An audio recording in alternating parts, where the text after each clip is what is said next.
Alors bonjour, Sylvain Berthier, je suis le président de la librairie coopérative La Cavale. Donc La Cavale, c'est une librairie coopérative, c'est-à-dire qu'elle nous appartient collectivement et elle a été créée en octobre 2018. Vraiment la chose qui a enclenché le lancement de la dynamique, c'est la fermeture d'une petite librairie qu'on fréquentait tous et toutes ou très largement, qui est juste en face. Donc dans un premier temps, on a monté un projet de reprise collective pour deux raisons au moins. Premièrement, on ne voulait pas qu'il y ait un petit commerce qui disparaisse parce que c'est une rue qui pourrait être assez fragilisée par la disparition d'un petit commerce. Et dans un second temps, on était tous et toutes attachés à la librairie.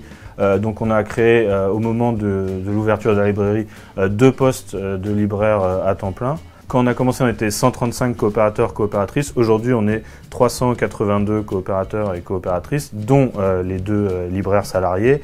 Et la librairie compte à peu près 11 000 ouvrages.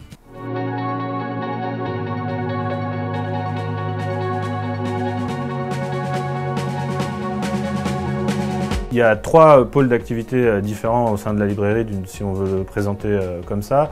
Le premier pôle d'activité, évidemment, c'est l'activité de vente de livres, donc de commerce de livres au sens littéral du terme. Le deuxième pôle d'activité, c'est que la librairie soit aussi un lieu culturel, donc avec un certain nombre d'animations ici même et à l'extérieur des murs, donc on sort la librairie de ses murs. Et le troisième pôle d'activité, c'est un pôle d'activité plutôt orienté vers un projet de démocratisation de l'accès aux livres, à la culture, d'éducation populaire. Alors les objectifs concrets de La Cavale, c'est d'une part avoir un commerce qui fonctionne, parce que c'est une condition de notre pérennité, et d'autre part vraiment avoir un lieu qui soit un lieu ouvert à tous et toutes, et qui ne soit pas juste un entre-soi de quartier. Voilà, c'est la librairie de Montpellier et alentour aussi. Voilà, donc le but, c'est d'avoir un lieu qui soit un lieu de vie sociale pour tout le monde.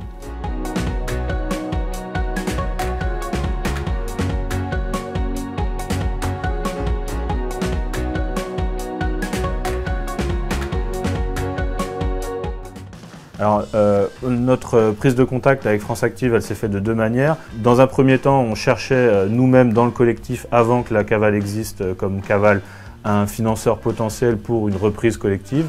Et un peu plus tard, quand on a été accompagné par l'Union régionale des Scopes, l'une des solutions de financement qui s'est présentée à nous, c'était France Active. Alors le soutien de France Active, pour nous, il est passé essentiellement par un projet de financement et de garantie de financement.